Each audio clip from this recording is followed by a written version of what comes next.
नमस्कार दोस्तों, मेरा नाम है विमल सिंह। बालाजी स्टडी अड्डा में आपका स्वागत है। यूपी टेट 23 जनवरी 2022 एग्जाम के लिए ईवीएस सेक्शन की मैराथन हम करा रहे हैं। तो इससे पहले क्लास नंबर 5 देखी थी। यदि नहीं देखा हो, साइड में बटन में पिछला वाला वीडियो आपको मिल जाएगा। आज हम देखेंगे क्लास नंबर 6 के अंतर्गत भारत की नदियां, उसको और आगे, और साथ ही साथ इस पर बेस्ड 25 प्रश्न भी जो है वो देखेंगे। और लास्ट में क्वेश्चन हम आपसे भी पूछेंगे। मैप के जरिए हम चीजों को समझेंगे, ब्लैंक मैप ना लेकर के जो नदियों पर आधारित मैप है, इसमें ही हम समझेंगे। हमने क्या देखा था इससे पहले? तो ये जो आपकी साइड वाली है, ब्रह्मपुत्र अलग-अलग नामों से कहाँ जाता है, किस-किस नामों से, वो सारी चीज़ें। गंगा नदी की बात की थी, उसकी सहायक नदियों की बात की थी, और साथ ही साथ यमुना नदी की भी बात हमने जो है वो की थी। यमुना नदी से लगने वाली जो सहायक नदियाँ हैं, कौन-सी जो है नीचे से आकर गंगा नदी में मिलती है, वो सारी चीज़ों की हमने बात की थी। आज हम बात करेंगे जो इधर वाला एरिया है उसकी सबसे पहले, और उसके बाद जो अन्य नदी हैं उनकी बात करेंगे। तो ये आप जो देख रहे हैं लाइन, ये कौन सी नदी है? तो ये आपकी है सिंधु नदी। सिंधु नदी जो है, यहाँ से कैसे-कैसे क्वेश्चन आते हैं उन सभी की हम बात करते हैं। तो ये सबसे पहले देख लीजिए, सिंधु नदी आपकी जाती कहाँ से है? तो कुछ इस प्रकार से जाती है और जाकर आपकी इस प्रकार से ये जो है कहाँ पर जाकर के गिरती है? मैंने बताया था, इधर वाला जो होता है वो आपका होता है अरब सागर, और इधर वाला जो होता है वो होता है आपका बंगाल की खाड़ी। तो आप क्या कहेंगे? अरब सागर में गिरती है। तो क्वेश्चन ऐसे ही आ सकता है कि सिंधु नदी जो है वो कहाँ पर आपकी गिरती है? तो आप कहेंगे अरब सागर में। अब सिंधु नदी से सबसे पहला क्वेश्चन कि ये जहाँ से ओरिजिन हो रहा है, जहाँ से निकल रही है, उस जगह का नाम क्या है? तो ये जो है मैंने आपको बताया था, मैप में दिखाया था कि ये वाला जो एरिया है वो आपका क्या कहलाता है? तो ये जो है वो तिब्बत कहलाता है। तो तिब्बत में मानसरोवर, आप जो है इसका स्थान जो है वो ध्यान रखेंगे। तो मानसरोवर जो है, वहाँ से जो उद्गम है वो होता है आपका सिंधु नदी का। और जितने भी आप पढ़ेंगे उसमें कोई ना कोई ग्लेशियर होते हैं, वहाँ से निकलती है। तो वैसे ग्लेशियर का नाम पूछा नहीं जाता है, फिर भी अगर आप याद करना चाहें तो सानो ख्याबाब करके ग्लेशियर का नाम है, जहाँ से जो है ये आपकी जो निकलने का स्थान है वो आपसे जो है अगर पूछा जाएगा तो आपको याद रखना है। मानसरोवर जो है, ऐसे क्वेश्चन कैसे आ सकता है कि किस ग्लेशियर से निकलती है सिंधु नदी? तो सिंधु नदी तिब्बत के मानसरोवर के निकट सानो ख्याबाब जो ग्लेशियर है इससे निकलती है। इतना हो गया।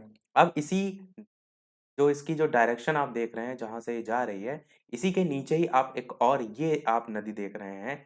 इस चीज को भी साथ में जो है वो समझते हुए चलिए। तो ये जो है वो कौन सी आपकी नदी है? तो ये आपकी है सतलुज नदी। ये कौन सी है आपकी? सतलज या सतलुज कह सकते हैं आपका। सतलुज जो है ये, या सतलज जो है आपकी ये नदी है।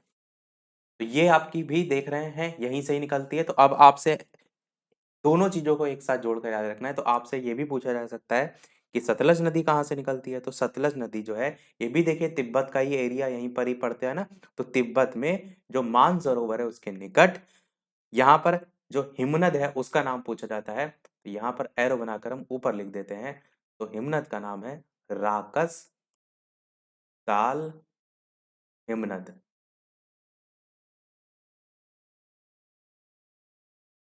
या ग्लेशियर भी कह सकते हैं। तो इससे जो है वो निकलती है। मेन आपको क्या ध्यान रखना है? राकस ताल। और भारत में आप देखेंगे तो ये वाला जो एरिया है वो क्या लगता है? हिमाचल प्रदेश। तो आप कहेंगे वहां से निकलती है, और भारत में हिमाचल प्रदेश जो है इसमें प्रवेश करती है। और जो सिंधु नदी है, ये जब भारत में प्रवेश कर रही है तो यहाँ पर जो एरिया है वो क्या कहलाता है? लेह। तो लेह में जो है ये प्रवेश करती है। ऐसे आप इसे याद रख सकते हैं। फिर से एक बार मैं रिपीट करता हूँ कि सतलज जो नदी है, ये आपकी जो प्रवेश कर रही है वो कहाँ से कर रही है? तो ये प्रवेश कर रही है आपकी हिमाचल प्रदेश। और सिंधु नदी आपको मैंने बताया, यहाँ पर आपका जो प्रवेश कर रही है वो क्या है? लेह जो है इसमें प्रवेश करती है। अब जो सतलुज है, इसमें जो है पंजाब में जो एरिया आपका पड़ता है, मैप भी आप देखते हुए चलिए। यहाँ पर देखिए हिमाचल प्रदेश आप देख रहे हैं, इसके बाद अगला नंबर किसका आता है जहाँ से सतलज नदी होकर गुजर रही है? तो ये आपका है पंजाब। ध्यान से मैप को भी देखते हुए चलिएगा। तो हमने ये तो बता दिया आपको हिमाचल प्रदेश में प्रवेश करती है। अब आपको दिमाग में ये भी क्लियर होना चाहिए कि उसके बाद कहाँ जा रही है? तो पंजाब में जो है वो जा रही है। तो पंजाब वो स्थान है जहाँ पर जो सतलज नदी है वो, अभी हम इसी सिंधु नदी जो हमने पढ़ी है, इसकी सहायक नदियाँ पढ़ेंगे तो उसमें एक व्यास नदी होती है जिसमें जाकर ये मिलती है। अभी के लिए केवल इतना समझ लीजिए, बाकी अभी हम और डिटेल में बताएँगे तब इसको भी देखेंगे। तो हम सतलज नदी को थोड़ा बाद में कंटिन्यू करते हैं, हम कंटिन्यू करते हैं इसी सिंधु नदी को। तो सिंधु नदी आप देख रहे हैं इस तरीके से जा रही है आपकी, और जाते, जाते, जाते, जाते, जाते, जाते यहाँ पहुँच गई है। तो यहाँ पर कौन-सा एरिया पड़ता है जो मैंने आपको दिखाया? तो यहाँ पर तो मैंने आपको बता दिया लेह में प्रवेश कर रही है, या आप ऐसे भी याद रख सकते हैं कि जम्मू-कश्मीर का एरिया पड़ रहा है, तो उसमें प्रवेश करती है। और जो प्रवेश कर रही है उसके बाद जो है आपका दोबारा यहाँ पर इस तरफ भारत के जब बाहर निकली तो इधर का एरिया किसका है? पाकिस्तान का। तो उसके बाद पाकिस्तान में, और वहां से सीधे जाकर जो है वो अरब सागर में जो है वो गिरती है। अब पाकिस्तान का नाम आया तो इसी से ही मिलता, यानी कि संबंधित आप कह सकते हैं, सिंधु जल समझौता है जिसके बारे में आपको पता होना चाहिए। सिंधु जल समझौता। सिंधु जल समझौता जो है आपका हुआ था 1960 में। इसमें क्या था? इसमें ये था कि जो सिंधु नदी की सहायक नदियां हैं, मैंने बताया आपको टोटल कितनी है? टोटल 5 है। सिंधु नदी को भी अगर उसमें आप मिला लेंगे तो टोटल 6 हो जाएंगे। तो देखिए, मैं यहाँ पर लिखते भी चलता हूँ ताकि आपको समझ में आए। सिंधु, झेलम, चिनाब। सिंधु, झेलम, चिनाब, ये जो 3 नदियां हैं, इनका जो 80% जल है वो जो है पाकिस्तान जो है वो यूज करेगा, और भारत जो है वो 20% जो है इसका जल यूज करेगा।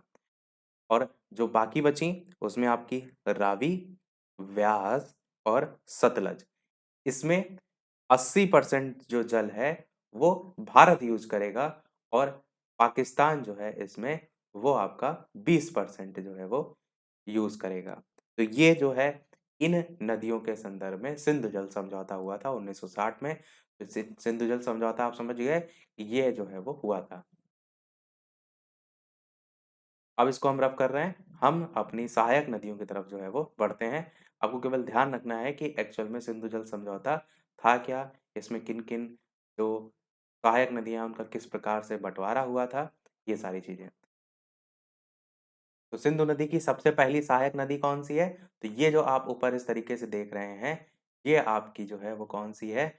ये है झेलम। आपको नाम याद रखना होगा सभी के, क्योंकि प्रश्न आपसे ऐसे पूछा जाता है कि इनमें से कौन सी सिंधु नदी की सहायक नदी नहीं है। तो देख रहे हैं ना कि यहाँ से आपकी जो ये सिंधु नदी है, इसी में से ही आपका जो पानी है वो आगे जा करके किस में मिल रहा है? इसी सिंधु नदी में मिल रहा है। ओरिजिन देखिए जहाँ से हो रहा है वो ये वाला जगह है। यहाँ पर अगर आपसे ये पूछा जाए झेलम कहाँ से नदी आ रही है, तो झेलम नदी जो है ये लेह से बेरीनाग के पास शेषनाग झील जो है इससे निकलती है, और ये आगे इस तरीके से जाती है। दूसरी इसके नीचे जो आप देख रहे हैं, वैसे इसमें सारी लाइनें बनी नहीं है, हम खुद कुछ भी बना देंगे। दूसरी आपकी जो है वो हो जाएगी, चलिए इसको यहीं लिख देते हैं, चिनाब। तो अब आपको ये भी समझ में आ रहा है, ये चिनाब आगे जाकर मिल गई इसमें। तो हम ये कह सकते हैं कि जो झेलम नदी है आगे जा करके चिनाब में जो है मिल जाती है। देख रहे हैं दोनों मिल जाएंगे आपस में। झेलम जो है आगे जा करके मिल जाती है। चिनाब का कहाँ से ओरिजिन हो रहा है? तो चिनाब नदी का जो उद्गम होता है वो हिमाचल प्रदेश से होता है। हिमाचल प्रदेश आप देखिए, ये आपका हिमाचल प्रदेश है, तो यहाँ से आपका जो है चिनाब नदी का उद्गम होता है। फिर आपका अगली आपकी है रावी। ये सतलज वाली जो है आपको क्लियर दिख रही है, इसको हम यहाँ से हटा देते हैं। तो ऐसे ही हम आपको रावी बना के दिखा देते हैं। ये कौन सी है? रावी। अब रावी जो है वो भी आपकी निकलती कहाँ से है? तो हिमाचल प्रदेश से निकलती है, और पाकिस्तान में जाकर ये भी चिनाब नदी जो है इसमें जाकर के मिल जाती है। और थोड़ा सा इसको हम और आगे करके बना सकते हैं ताकि आपको ये समझ में आए कि ये जाकर कहाँ पर मिल रही है।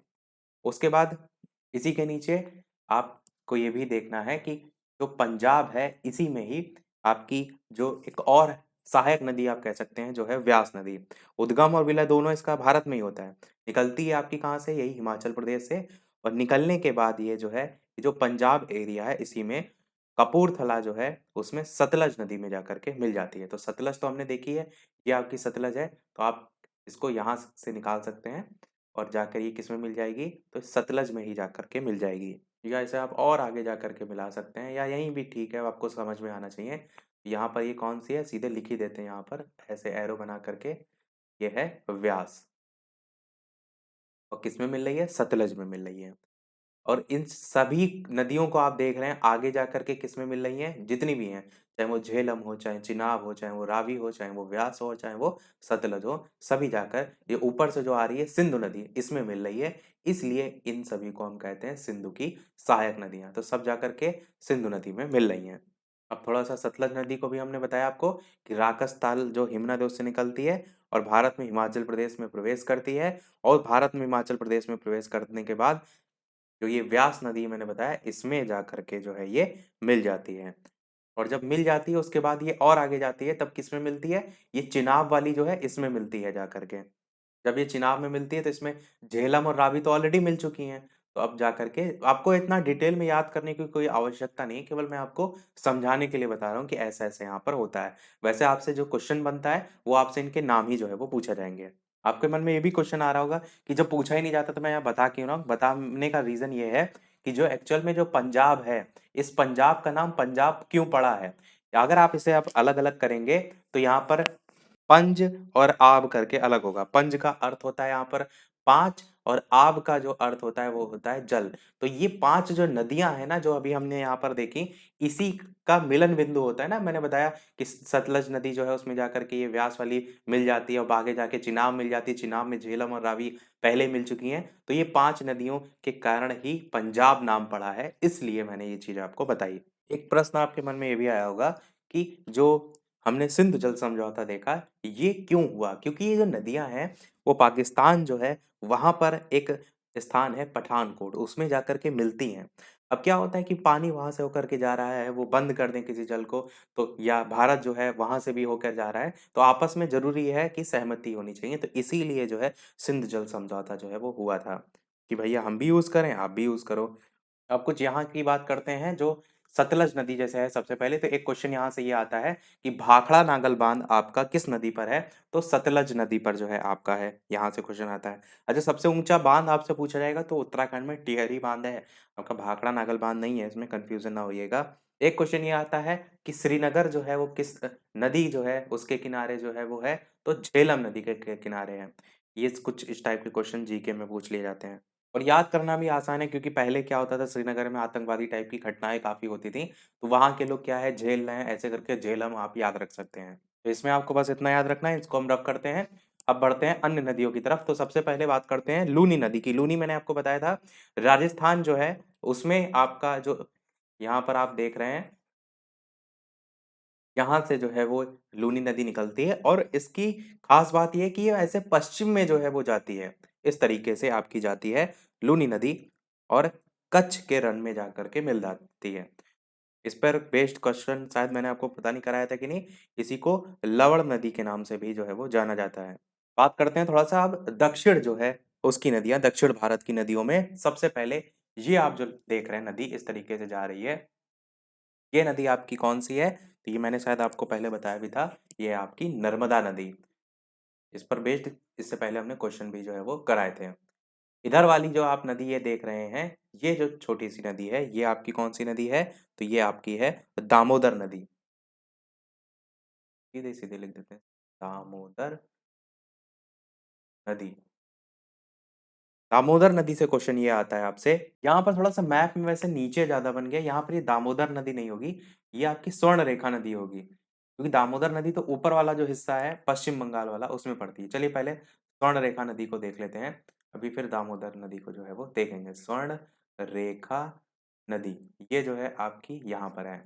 इससे और ऊपर से अगर देखेंगे मैप में हम दिखाते हैं, यहाँ पर ये जो वेस्ट बंगाल वाला आप एरिया देख रहे हैं, यहाँ से आपकी निकलती है एक नदी जिसका नाम है हुगली नदी।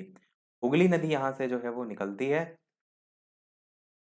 क्वेश्चन कैसे बनता है हुगली नदी से कि आपका जो कोलकाता है वो किस नदी के किनारे है? तो हुगली नदी, ऐसे क्वेश्चन बनता है। यहाँ पर देखिए शायद मैप में इसको दर्शाया भी गया है। देखिए ये वाला जो बाउंड्री लाइन आप देख रहे हैं, ये बाउंड्री लाइन किसकी है? तो ये बाउंड्री लाइन है आपकी बांग्लादेश की। इसके जस्ट बाहर वाला एरिया देखिए, तो ये साइड में आप देख रहे हैं ये नदी इस तरीके से नीचे आई है, ये आपकी है हुगली नदी। और ये जो आपकी इधर से आती शायद यही होगी, ये इसमें जाकर के आगे चल के मिल जाती है, तो ये वाली आपकी होगी दामोदर नदी। यहाँ है आपकी दामोदर, उसमें थोड़ा सा और नीचे दर्शा दिया गया था। तो ये आपकी दामोदर नदी झारखंड के छोटा नागपुर क्षेत्र से निकल करके पश्चिम बंगाल में पहुंचती है और हुगली नदी जो है उसके समुद्र में गिरने से पहले ही उसमें जो है वो मिल जाती है। तो ये हो गई इसकी स्थिति। अब वापस से बात करते हैं स्वर्ण रेखा नदी की। स्वर्ण रेखा जो नदी है ये आपकी जो झारखंड है इसको हम हटा रहे हैं, जो आपका ये झारखंड है ये वाला, और पश्चिम बंगाल, वेस्ट बंगाल, और इसके नीचे आपका पड़ता है उड़ीसा। ये इस वाले मैप में होगा, ये देखिए ये उड़ीसा। ये 3 आपको राज्य याद रखने हैं। इसमें बहने वाली नदी है आपकी स्वर्ण रेखा नदी। फिर उसके नीचे आपकी कौन सी है, ये वाली जो है आपकी, ये हो जाएगी आपकी महानदी, जो कि हमने बताया भी था, इस पर बेस्ड क्वेश्चन भी कराए थे। स्वर्ण रेखा आपने समझ लिया, इसको हटा देते हैं। ये आपकी है महानदी। महानदी जो है उसकी स्थिति आपकी ये छत्तीसगढ़ और उड़ीसा, ये आपका जो एरिया देख रहे हैं उड़ीसा की ये है, और ये छत्तीसगढ़ है, इसमें जो है आपको देखने को मिलती है। फिर बात करते हैं अगली की, जो कि आपकी इसके नीचे आप देख रहे हैं, ये जो आप देख रहे हैं ये कौन सी है, तो ये आपकी है गोदावरी। गोदावरी जो है ये दक्षिण भारत की सबसे लंबी नदी है। ऐसे क्वेश्चन आपसे आता है, दक्षिण भारत की सबसे लंबी नदी कौन सी है, और यही क्वेश्चन आपसे इससे पहले हमने पूछा भी था। इसके बारे में ये भी क्वेश्चन आता है कि कहाँ से निकलती है, तो गोदावरी जो है ये महाराष्ट्र जो है उसके नासिक से निकलती है। अगर कोई आप में से शिरडी गया होगा, साईं बाबा शिरडी वाला जो है आपका, वहां गया होगा, तो आप नासिक जरूर जानते होंगे, क्योंकि वहीं पास में ही आपका जो है ये स्टेशन है। तो नासिक जो है महाराष्ट्र में नासिक जिले से निकलती है आपकी गोदावरी। फिर आपका गोदावरी जो है उसके नीचे ही आपकी एक और नदी है, जिसका नाम क्या है, जिसका नाम है आपका कृष्णा नदी। इस तरीके से आपको देखने को मिलती है। कृष्णा नदी जो है ये आपकी, क्वेश्चन सबसे पहला यहाँ से ये आता है कि इसकी सबसे बड़ी सहायक नदी कौन सी है, यानी कि कृष्णा की। तो आपकी कौन सी है, तुंगभद्रा है इसकी सबसे बड़ी सहायक नदी।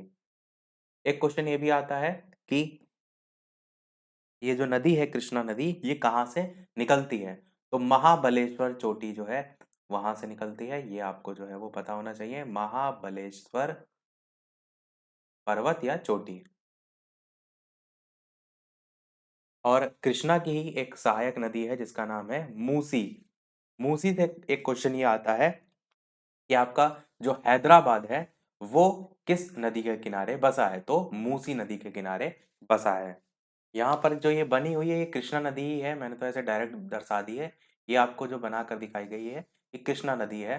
तो इसकी स्थिति इस तरीके से जो है वो ध्यान रखिएगा। और नीचे जब आप आएंगे तो यहाँ पर कौन सी नदी पड़ती है, ये नदी पड़ती है आपकी कावेरी नदी। कावेरी नदी से क्वेश्चन ये आता है कि ये कहाँ से निकलती है, इसका उद्गम कहाँ से है, तो इसका उद्गम ब्रह्मगिरी की पहाड़ियों से है। यहाँ से ये जो क्वेश्चन एक दो बता रहे हैं मैं आपको, वो उस पर थोड़ा सा ध्यान रखिएगा, क्योंकि यहाँ से क्वेश्चन आते भी हैं कि कावेरी नदी कहाँ से जो है वो निकलती है, या फिर आपकी कृष्णा नदी। तो ये दोनों ध्यान रखिएगा। कावेरी नदी से एक क्वेश्चन ये भी आता है कि दक्षिण भारत की गंगा किसे कहते हैं।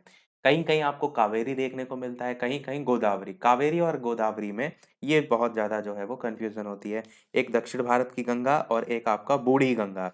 बाकी हमने इस पर बेस्ड क्वेश्चन अभी आपको आगे रखे हैं, वो भी हम जो है वो देखेंगे। कावेरी से संबंधित एक और है आपका जलप्रपात, जिसका नाम है शिव समुद्रम जलप्रपात। वो भी आपको याद रखना है। शिव समुद्रम जलप्रपात जो है वो किस नदी पर है, तो आपका वो कावेरी नदी पर जो है वो है। जलप्रपात क्या होते हैं, जब ऊंचाई से आप देखते हैं जल गिरता है ना, तो वो होता है आपका, तो कावेरी नदी जो है वो आपको याद रखनी है। और एक और है नीचे, उसका भी आप चाहें तो याद रख सकते हैं। यहाँ पर नीचे वाला जो एरिया है, यहाँ पर पड़ती है आपकी ताम्रपर्णी नाम से। वो भी आप याद रख सकते हैं, ताम्रपर्णी नाम से। लगभग सारी नदियां हो गई हैं। एक यहाँ पर शायद ताप्ती नदी मैंने नहीं बताई है, नर्मदा जो नदी आप देख रहे थे इसी के नीचे आपकी ताप्ती नदी है, तो वो भी आप याद रख सकते हैं। ताप्ती जो है ये आपकी, मैंने इस पर क्वेश्चन कराया था, रिफ्ट घाटी से होकर गुजरती है ये है, और ऊपर नर्मदा है। नर्मदा से संबंधित आपको पता होना चाहिए कि धुआंधार जलप्रपात है आपका। महानदी जो मैंने आपको बताई, महानदी के संदर्भ में आपको ये पता होना चाहिए कि हीराकुंड बांध कहाँ पर है, तो आपका महानदी पर है। वैसे हम नदी पढ़ रहे हैं, फिर भी ये सारी चीजें आपको पता होना चाहिए। चलिए अब देखते हैं इस पर बेस्ड प्रश्न और कुछ चीजें हम प्रश्नों के साथ साथ भी जानते हुए चलेंगे। इसके अलावा वीडियो पसंद आए, चीजें समझ आए तो लाइक सभी लोग अवश्य करते रहिएगा। आपके लिए सारी मेहनत की जा रही है तो एक लाइक तो आपका वीडियो पर बनता ही है। तो सबसे पहला प्रश्न कि दक्षिण भारत की नदियों में सबसे लंबी नदी कौन सी है? यही वो क्वेश्चन है जो हमने इससे पहले आपसे पूछा भी था। गोदावरी, कृष्णा, कावेरी, नर्मदा। तो क्लियर आपको समझ में आया कि जो गोदावरी है ये आपकी दक्षिण भारत की सबसे लंबी नदियों में आती है। आपको ये भी दिमाग में तुरंत लाना होगा कि कहां से निकलती है। तो मैंने बताया महाराष्ट्र में एक जगह है नासिक, नासिक जिले से निकलती है। अब और डिटेल में आप जानना चाहते हैं तो नासिक के त्र्यंबकेश्वर जो है वहां से निकलती है। वहां पर जब आप शिरडी घूमने जाएंगे तो वहां पर पास में ही है त्र्यंबकेश्वर, वहां पर भी लोग जाते हैं और वहां पर भी जो है लोग दर्शन करने जाते हैं। गोदावरी आपका सही हो जाएगा। देखते हैं हमारा दूसरा प्रश्न। दक्षिण भारत के जो पठारी प्रदेश हैं उसको कौन सी नदी दो भागों में विभाजित करती है? ताप्ती, नर्मदा, माही, साबरमती। बताइए दक्षिण भारत का जो पठारी प्रदेश है उसके संदर्भ में पूछा गया है कि इसको कौन सी ऐसी नदी है जो दो भागों में विभाजित करती है। सबसे पहले आपके दिमाग में क्या आना चाहिए वो है इनकी स्थिति। अब देखिए यहाँ पर हमने साबरमती की बात नहीं की, साबरमती भी आपको यहीं से देखने को मिलती है इस तरीके से निकलती हुई। और जो माही है वो भी आपका यहीं पर ही है, छोटी सी इस तरीके से निकलती है। बाकी ताप्ती और नर्मदा मैंने बता दी। जो ताप्ती है वो भी मैंने आपको बताया था कि इस तरीके से सीधे सीधे जाती है और ताप्ती के जस्ट बगल में ऊपर नर्मदा देखने को मिलती है। तो नर्मदा भी आपकी जो है यहीं आसपास में है। तो ये आपने देख लिया इनकी स्थिति। अब दक्षिण भारत के पठारी प्रदेश जो है उनको कौन सी नदी दो भागों में विभाजित करती है? आंसर की बात करते हैं तो आपका नर्मदा नदी जो है यहाँ पर बी वाला ऑप्शन सही होगा। नर्मदा नदी जो है ये दो भागों में बांटती है। और ये जो ऑप्शन देख रहे हैं ये सभी कहाँ पर गिरती हैं? तो इधर वाला क्या है, अरब सागर है, तो ऐसे भी आ सकता है अरब सागर में इनमें से नदियां। तो आपकी ताप्ती भी अरब सागर में ही गिरती है और आपकी नर्मदा भी, माही भी, साबरमती भी, सभी। अगला देखते हैं आपका, इनमें से किस नदी को वृद्ध गंगा के नाम से जाना जाता है? गोदावरी, महानदी, कृष्णा, कावेरी। बताइए कौन सा सही होगा। मैंने आपको बताया भी था इस तरीके के क्वेश्चन आते हैं। तो हमारा आंसर हो जाएगा गोदावरी। गोदावरी को बूढ़ी गंगा का नाम भी दिया जाता है, गोदावरी को जो है वृद्ध गंगा का नाम भी दिया जाता है। दक्षिण भारत की सबसे लंबी नदी भी है आपकी गोदावरी। और अगर बात करें इसकी लंबाई की तो 1465 किलोमीटर जो है इसकी लंबाई है। अगला देखते हैं आपका चौथा प्रश्न कि गोदावरी नदी का उद्गम स्थल है मुल्ताई नगर, त्र्यंबक गांव या जनापाव पहाड़ी या ब्रह्मगिरी पहाड़ी। कौन सा सही होगा? मैंने आपको बताया था कि महाराष्ट्र में जो आपका स्थान है नासिक, उसके अंतर्गत अगर डिटेल में पूछा जाएगा तो त्र्यंबकेश्वर आपका जो है वहां से निकलती है, उसी को शॉर्ट में त्र्यंबक गांव लिखा है। तो बी वाला आपका यहाँ पर जो है वो सही हो जाएगा।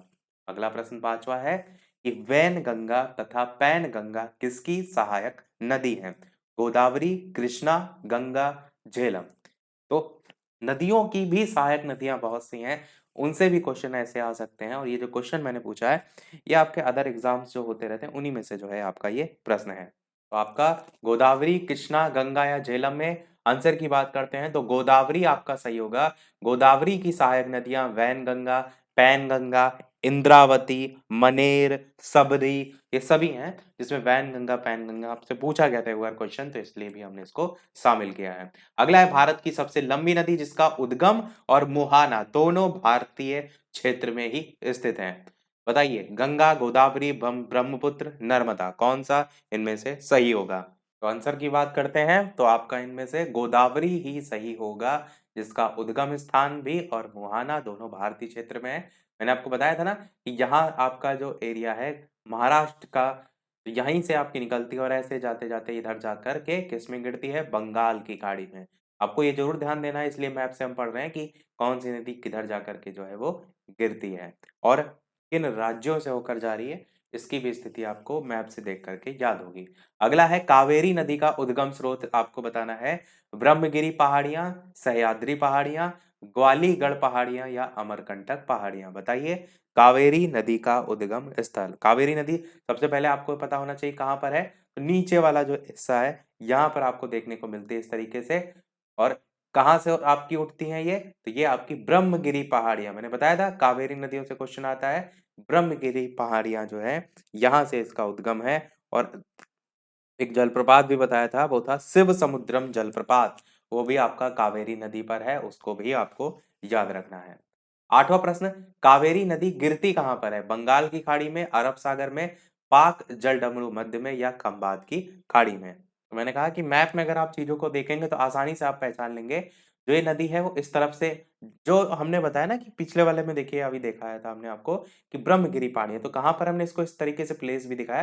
तो जब जहां से उठ रही है, अब जाहिर सी बात है ये जो पतला पतला एरिया है, ये इस तरफ जो है वो बह रही हैं, तो बहते बहते किस तरफ जा रही है? उस तरफ, यानी कि इधर जिधर साइड आपका बंगाल की जो है वो खाड़ी थी, तो आपका बंगाल की खाड़ी जो है आपका ऑप्शन सही होगा। अगला देखते हैं, कावेरी नदी जल विवाद मुख्यतः किन दो राज्यों के मध्य है? आंध्र प्रदेश तथा तमिलनाडु, केरल तथा कर्नाटक, केरल तथा तमिलनाडु, कर्नाटक तथा तमिलनाडु? तो आपका आंसर की बात करते हैं तो आपका यहाँ पर कर्नाटक और तमिलनाडु आपका सही होगा। 1974 का टाइम था, कर्नाटक ने तमिलनाडु की सहमति लिए बिना ही अपने जो 4 नए जलाशय थे ना, उसमें पानी को मोड़ना शुरू कर दिया था। उसके बाद विवाद उत्पन्न हुआ। फिर 1990 में कावेरी जल विवाद न्यायाधिकरण की स्थापना भी की गई थी। फिर और भी ऐसे बहुत से प्रावधान हुए। तो आपको मेन याद रखना है, कर्नाटक और तमिलनाडु कावेरी नदी जल विवाद जो है उससे संबंधित है। मैप में स्थिति भी अवश्य देख लीजिए, ये जो है आपका कर्नाटक है और ये जो है आपका तमिलनाडु है, और यही आपकी स्थिति भी है नदी की। तो ये पानी ऐसे आगे जब करके जाता है ना, तो इसीलिए इनमें जो है आपस में विवाद है। अगला देखते हैं प्रश्न आपका, इनमें से किस नदी को उसकी पवित्रता के कारण दक्षिण भारत की गंगा के नाम से जो है वो जाना जाता है? महानदी, गोदावरी, कृष्णा, कावेरी? बताइए कौन सा सही होगा। मैंने आपको बताया ना, इसमें गोदावरी और कावेरी, इसमें बहुत ज्यादा कंफ्यूजन अलग अलग देखने को मिलता है, पर मोस्टली जगह कावेरी को ही दक्षिण भारत की गंगा की संज्ञा दी गई है, तो इसी को हम आंसर मानेंगे। और यही आपको इससे पहले क्वेश्चन आया था उसको भी याद रखना है, जहां पर आपका आया था कि बूढ़ी गंगा या वृद्ध गंगा किसे कहते हैं, तो वो गोदावरी था। दक्षिण भारत की गंगा कावेरी था। सबसे लंबी नदी दक्षिण भारत की तो गोदावरी थी। अगला देखते हैं, कृष्णा नदी का उद्गम स्थल किस के समीप है? महाबलेश्वर, उद्गम उद्गम मंडलम, या खंडाला, या फिर पंचमढ़ी? तो बताइए कौन सा इनमें से सही होगा। मैंने आपको बताया भी था कि कृष्णा नदी की जो सबसे बड़ी सहायक नदी है वो आपकी कौन सी है? तो तुंगभद्रा है। स्थिति मैंने आपको जो है वो यहाँ पर दिखाई भी थी, इस तरीके से थी। और ये कहाँ से आपकी उद्गम स्थल कहाँ से होता था? तो महाबलेश्वर चोटी जो है ये आपका जो है वो सही हो जाएगा। और कृष्ण भगवान ने एक उंगली पर पूरा पर्वत उठा लिया था, ऐसे महान बल था उनको, ऐसे आप जोड़कर इसे याद भी रख सकते हैं, महाबलेश्वर से। अगला देखते हैं आपका, पंचगंगा तथा दूध गंगा किसकी सहायक नदी है? कृष्णा, गोदावरी, गंगा, झेलम? बताइए कौन सा सही होगा।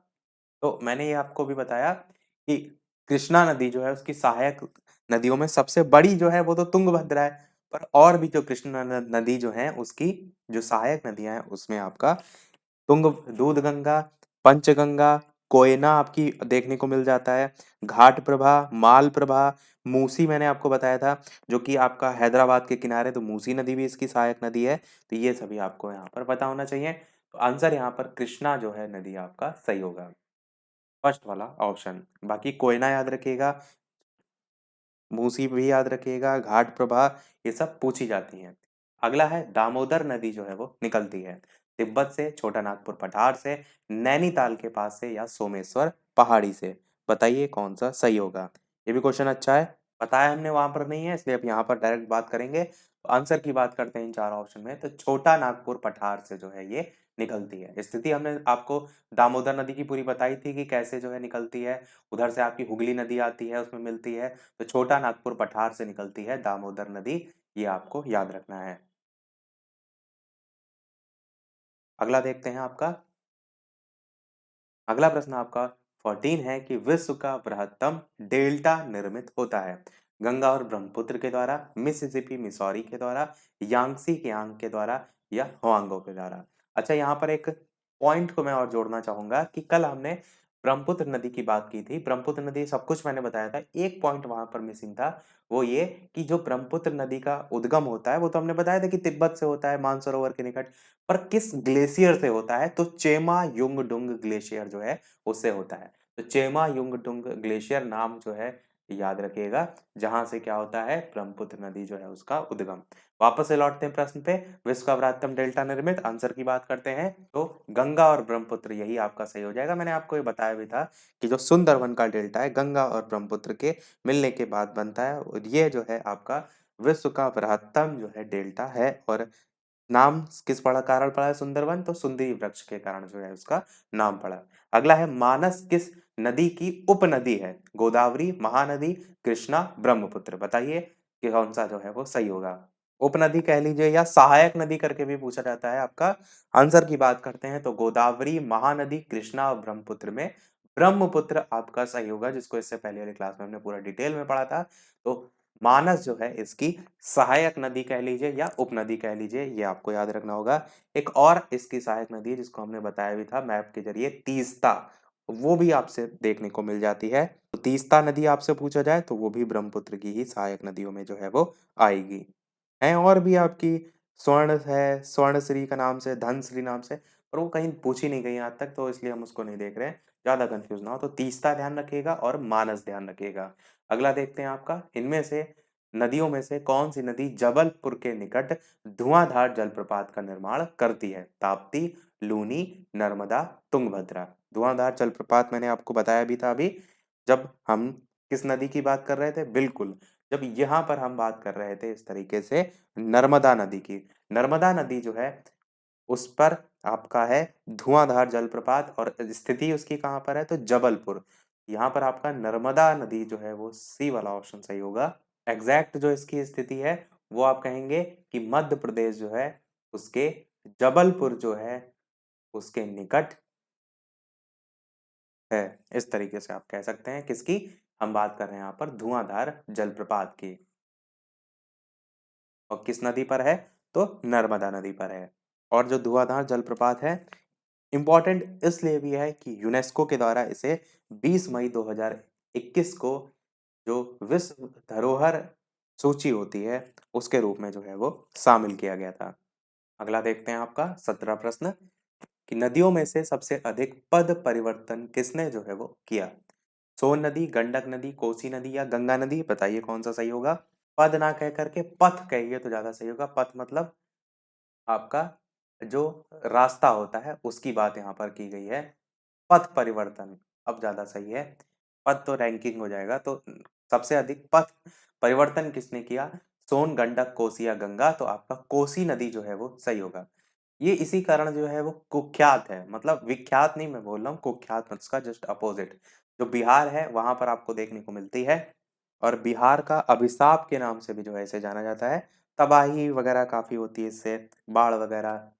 अगला देखते हैं 18, निम्नलिखित नदियों में से कौन सी अपने भ्रंश घाटी प्रवाह के लिए प्रसिद्ध है?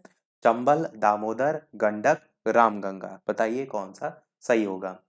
आंसर की बात करते हैं इन चार ऑप्शन में से, तो आपका दामोदर जो है वो सही होगा, जिसकी हमने स्थिति बताई भी थी, यहाँ कहीं पर थी। तो दामोदर जो है आपका अपने भ्रंश घाटी प्रवाह के लिए प्रसिद्ध है। 19 प्रश्न, इनमें से कौन भारत की सबसे बड़ी प्रायद्वीपीय नदी है? गोदावरी, नर्मदा, कृष्णा या फिर महानदी। तो दक्षिण भारत की कह लीजिए या प्रायद्वीपीय कह लीजिए, नाम आपका क्या आएगा? गोदावरी का ही आएगा। तो प्रायद्वीपीय नदी में सबसे बड़ी जो नदी है वो आपकी है गोदावरी नदी, ये आपका सही होगा। 20 प्रश्न है, निम्नलिखित में से नर्मदा नदी के संबंध में पूछा गया है। सभी सही हैं सिवाय, मतलब किसी एक को छोड़ करके। पहला कह रहा है ये अमरकंटक के निकट से जो है वो निकली है। दूसरा कह रहा है इसके किनारे प्रसिद्ध महाकालेश्वर मंदिर है। तीसरा कह रहा है ये मार्बल रॉक्स के समूह के बीच से बहती है। और चौथा कह रहा है इस नदी पर प्रसिद्ध सरदार सरोवर बांध बनाया जा रहा है। बनाया जा रहा नहीं है, मतलब बनाया, या कह सकते हैं है, इस तरीके से याद रखिए कि सरदार सरोवर बांध जो है वो है, क्योंकि अब तो बन ही चुका है। तो कौन कौन से सही हैं? डी वाला बिल्कुल सही है आपका, नर्मदा नदी पर ही है आपका सरदार सरोवर बांध। आपको इसको एकदम दिमाग में बैठा के रखना है। ये भी आपसे पूछा जा सकता है, सरदार सरोवर बांध किस नदी पर है? तो नर्मदा नदी पर है। मार्बल रॉक्स के समूह के बीच से बहती है, बिल्कुल सही है। इसके प्रसिद्ध किनारे जो है प्रसिद्ध महाकालेश्वर मंदिर है, तो ये आपका यहाँ पर जो है वो गलत है, बाकी अमरकंटक से निकलती है, ये भी आपका सही है।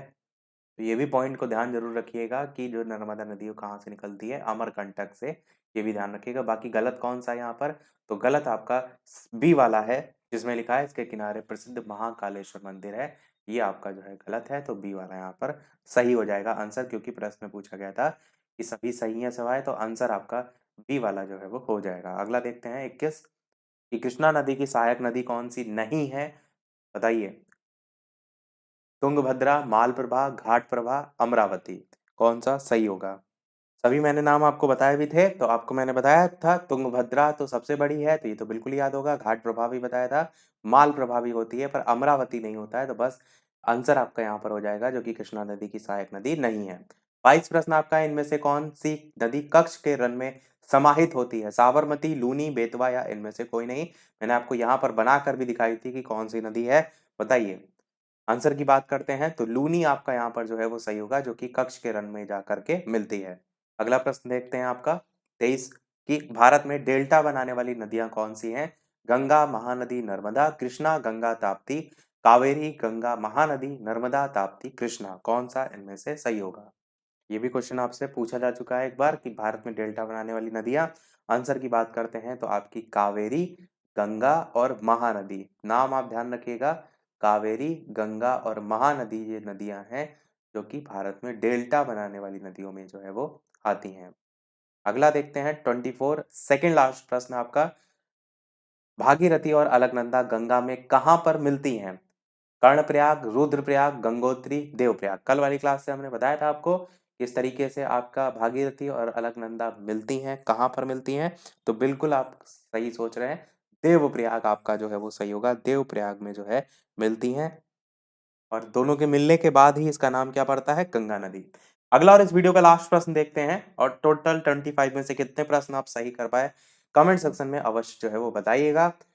लास्ट 25 प्रश्न आपका है, भारत में सबसे ऊंची ज्वारीय ज्वार भित्ति वाली नदी कौन सी है, कावेरी, महानदी, हुगली, कृष्णा, बताइए कौन सा सही होगा। साथ ही साथ चैनल पर नए हो तो सब्सक्राइब करके अवश्य जुड़ जाइएगा, वीडियो पसंद आया हो तो लाइक अवश्य कीजिएगा, और टेलीग्राम चैनल से नहीं जुड़े हो तो लिंक आपको डिस्क्रिप्शन में मिल जाएगी, सर्च करके भी जुड़ सकते हैं। आंसर की बात कर लेते हैं चलिए इसकी, तो आपका ऑप्शन यहाँ पर हुगली नदी जो है वो सही होगा। हुगली नदी जो है ये आपकी जो है सबसे ऊंची ज्वारीय ज्वार भित्ति वाली नदी है। हुगली की स्थिति हमने बताई थी, यहाँ पर थी, याद है आपको, हुगली में आपकी दामोदर नदी मिल रही थी, इस तरीके से थोड़ा सा था, तो आपको वो याद होगा, स्थिति याद होगी तो आप थोड़ा सा राज्य का अंदाजा लगा लेंगे। सभी प्रश्न हुए हमारे समाप्त। अब एक प्रश्न आपके लिए भी, जैसे कि सभी वीडियो में हम आपसे एक ना एक प्रश्न पूछते हैं, तो इस वीडियो का प्रश्न है जिसका आंसर वीडियो के मेन कमेंट में बताइएगा। देखते हैं कितने लोग सही बताते हैं, कि भारत में यरलुंग जंगबो नदी को किस नाम से जाना जाता है, गंगा, सिंधु, ब्रह्मपुत्र या फिर महानदी। तो इन चारों में से कौन सा सही होगा, अपना आंसर वीडियो के मेन कमेंट में टाइप करके बताइएगा। लाइव टाइमिंग दोपहर के 3 बजे की है, और जो वीडियो आप देख रहे हैं मैराथन वाली, उसकी लाइव टाइमिंग शाम के 8 बजे की है, तो लाइव आकर भी वीडियो आप देख सकते हैं, प्रश्नों की प्रैक्टिस कर सकते हैं। तो आज वीडियो में इतना ही रखते हैं, मिलते हैं अगले वीडियो में कुछ नए प्रश्नों के साथ, नए टॉपिक के साथ। तब तक के लिए नमस्कार, जय हिंद।